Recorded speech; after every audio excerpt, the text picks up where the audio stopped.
Welcome back to World News Tennis, where we uncover what's really happening behind the ATP headlines. Today's story is not just another recap. This is the week when Carlos Alcaraz reminded the world why he is the natural heir of modern tennis, the player who has brought back the emotion, the hunger, and the epic narrative that the sport desperately needed after the fall of the Big Three. Because this time, we're not talking about a random trophy. We're talking about a symbol. A season that started with the world #1 ranking looking impossibly far away, almost like a mirage. And yet, Alcaraz ended up reclaiming the throne with a combination of talent, endurance, and maturity that even the ATP locker room did not see coming. At the start of 2025, Carlos openly admitted it. The #1 felt very, very far. And he was right. Sinner was dominating everything. He began the year winning Australia, putting together one title after another, playing at a historic level, even while carrying the constant shadow of a doping investigation that followed him everywhere. A storyline that haunted the entire season but never slowed him down. While all of that was happening, Alcaraz faced a completely different reality.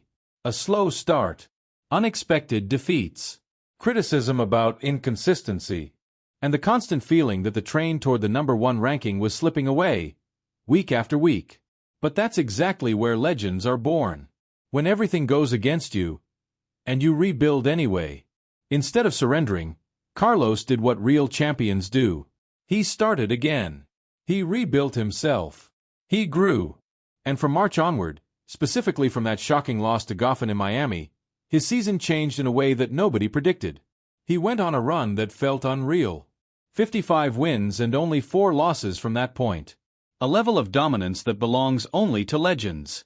A rhythm of a real #1. A pace that made the entire ATP realize that something had shifted. Because if we actually look at what he achieved this year, it becomes almost absurd. 70 total victories, the most of his career. 8 titles across every surface. Rotterdam, Indoor, Monte Carlo, Rome, Roland Garros, Queens, Cincinnati, US Open, Tokyo. 9 finals played, only losing 2. Turin in Barcelona and to Sinner at Wimbledon. And all of this, at just 22 years old. French outlet Le Monde defined it in one perfect sentence. Alcaraz is the new boss of world tennis. And it wasn't luck. It was the result of a season where Carlos stopped being a promise and became a leader. The best part? He knew it. He said it himself. Consistency was my big problem. This year, we improved it like never before. And he was right. Every draw he entered, he fought until the end. Every tournament he pushed deep. Every week, he showed reliability, discipline, and the ability to compete even when he wasn't playing his best tennis. That, more than anything, is what makes a world #1. Then came Turin. The round robin. The pressure. The moment of truth with Sinner breathing down his neck. Carlos had to win his 3 matches to guarantee finishing the year as the world #1. And he did it. He defeated de Minaur. He survived an exhausting war against Taylor Fritz. And he closed the run beating Lorenzo Musetti, who was playing at home, with an electric Italian crowd behind him. Musetti explained it best. Every day, Alcaraz surprises me more. His consistency, his physique, his aggression. It's unbelievable. When that match ended, before Sinner even stepped on court, it was already official. Carlos Alcaraz was once again the world #1. And standing in Turin, surrounded by his team, Ferrero, his family, and even his grandfather who flew in to witness the moment, Carlos said the sentence that defined his entire season. This trophy represents all the work we put in this year. The first part of the story was about the climb. Now we enter the most fascinating chapter. How Carlos Alcaraz has changed as a competitor, how the world sees him, and how much this new crown actually weighs. Because what happened in Turin wasn't just about winning matches or lifting a trophy. It was about something much deeper, something the entire circuit, from rivals to journalists to coaches, was forced to admit. Carlos Alcaraz is no longer the kid chasing the throne. He is the man who sits on it. And nowhere was that clearer than after his war against Taylor Fritz. The American arrived in Turin playing outstanding tennis. He pushed Alcaraz to his limit for almost 3 hours. But when the match ended, Fritz said something that made everyone stop and think. Alcaraz can't guess that much by luck. He picks the right side every time. He's unbelievably fast and anticipates everything. He said it frustrated, exhausted, and mentally drained, because he felt Carlos was everywhere.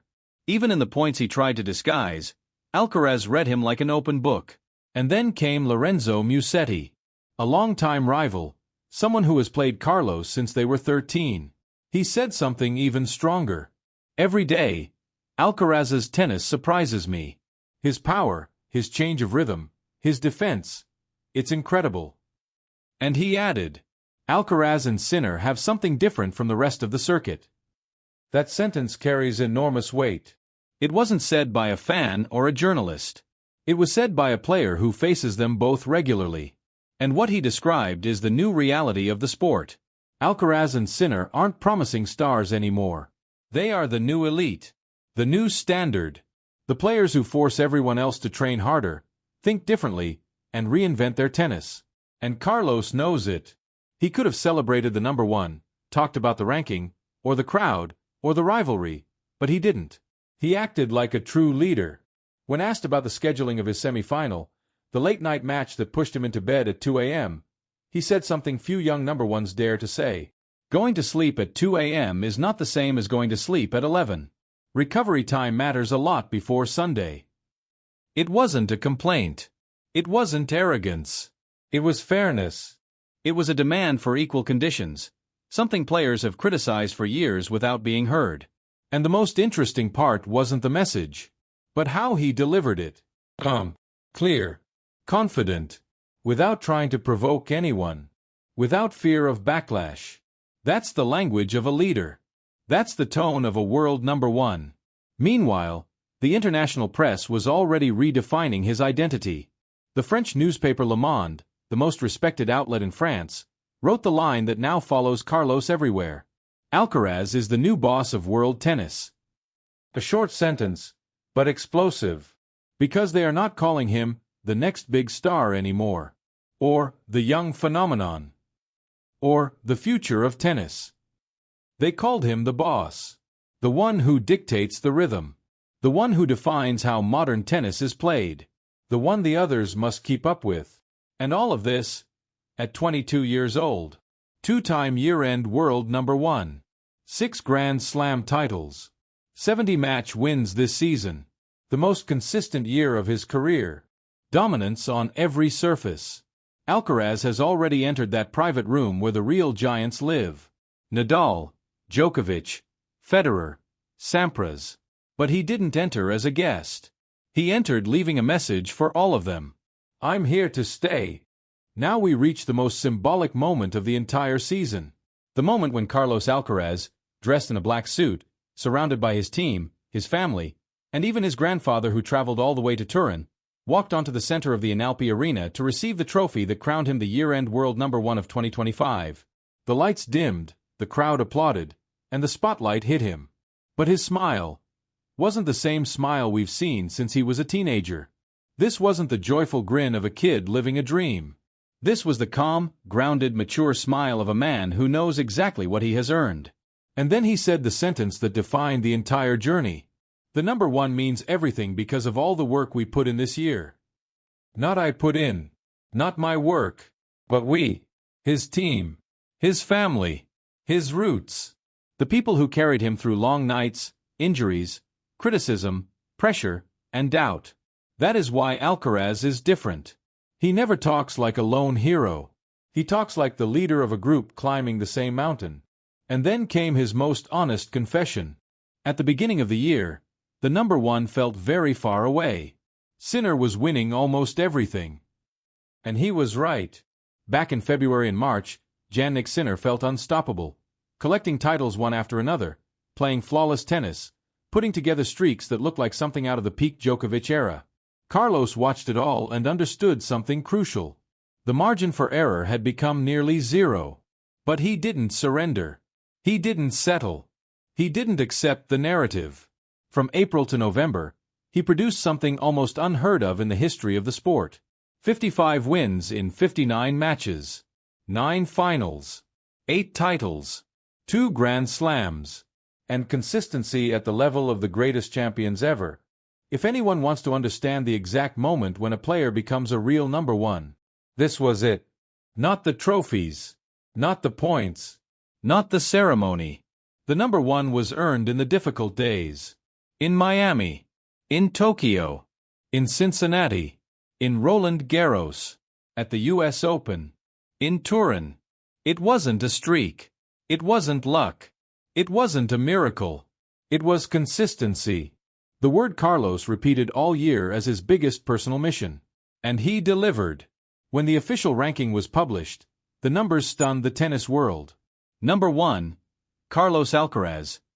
11,650 points. 70 wins. 8 losses. 8 titles. Behind him, Sinner. Close, but clearly below. Because this season wasn't just good. It was historic.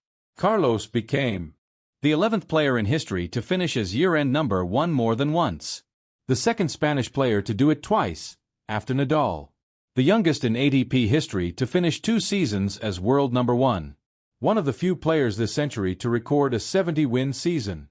And he did all of it at 22 years old, with the feeling that he hasn't even reached his ceiling yet. His tennis keeps evolving. His physical strength keeps growing. His mentality gets sharper every time the world tries to corner him.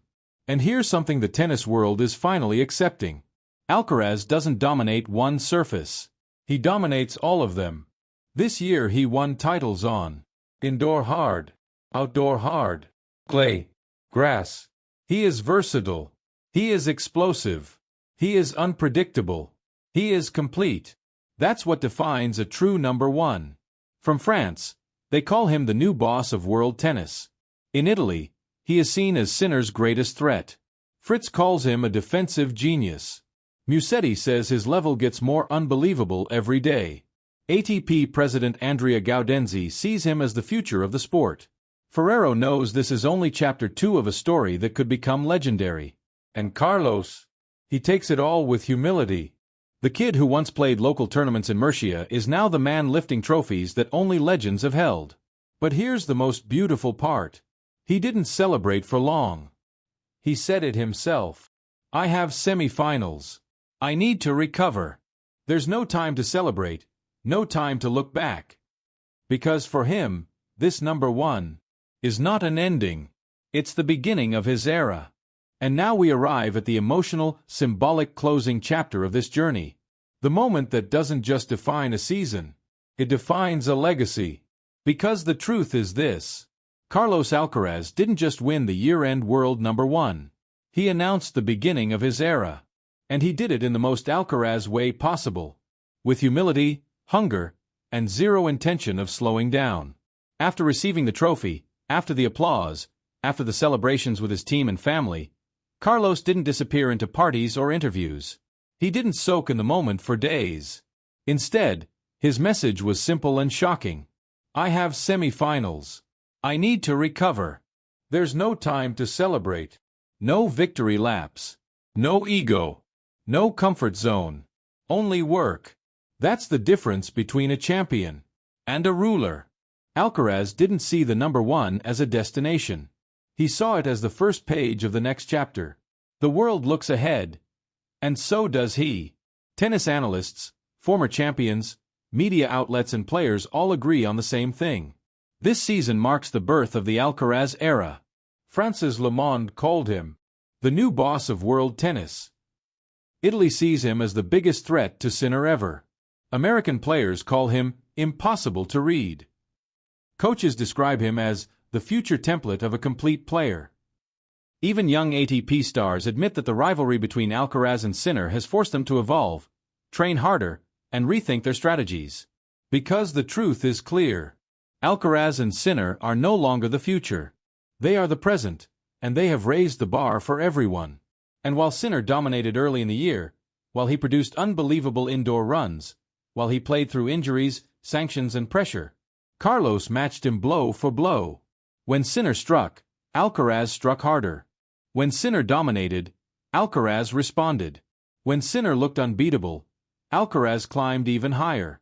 That's why their rivalry is now being compared to the great duels of the Big Three era. Not in similarity, but in impact. This rivalry elevates the sport. And 2025 was only the beginning. The symbol that shook Turin. When the rankings went live and the world saw. Number 1. Carlos Alcaraz. 11,650 points. The tennis universe understood one thing. This wasn't luck. This wasn't circumstance. This wasn't Sinner's suspension. This wasn't an easy calendar. This was earned the hard way. Heavy checkmark 70 wins. Heavy checkmark 8 titles. Heavy checkmark 2 Grand Slams. Heavy checkmark 55-4 record since April. Heavy checkmark finals on every surface. Heavy checkmark constant pressure from Sinner. Heavy checkmark 0 room for mistakes. Heavy checkmark maximum mental demand. This was the resume of the best player of the year. Those numbers don't lie. Those numbers are not accidental. Those numbers are not due to anyone else's absence. Those numbers scream one thing. Consistency. Week after week. Surface after surface. Tournament after tournament. Pressure after pressure. That is how you become number one. The final message. Powerful. Subtle. Undeniable. Standing at center court with the trophy, Carlos Alcaraz delivered a message. Not in anger, not in arrogance, not in superiority, but with maturity. A message that the entire tennis world heard. This is just the beginning. And then came the subtle line that everyone is talking about. A message directed at Sinner, Djokovic, Zverev, Rune, Medvedev and the rest of the ATP. I'm here. I'm ready. And I'm going to keep fighting for everything. No threats. No provocations. No drama. Just certainty. A certainty that hits harder than any headline. The future. The era of Alcaraz? And now we arrive at the final question. The question every fan is asking, every analyst is debating, every journalist is writing about. Is this the beginning of the Alcaraz era? Or will Sinner, Djokovic, Zverev or someone else challenge his throne? Because 2026 is not just another season. It is the battleground of a new tennis future. Alcaraz has the hunger. He has the team. He has the consistency. He has the mentality. He has the fire. He has the numbers. He has the game. So I ask you, are we witnessing the rise of the next long-term world number one? Or is Sinner ready to strike back? Backhand index pointing down. Drop your predictions in the comments. Your voice builds this community. And remember, subscribe to World News Tennis. And activate the bell. Because this new era is just getting started.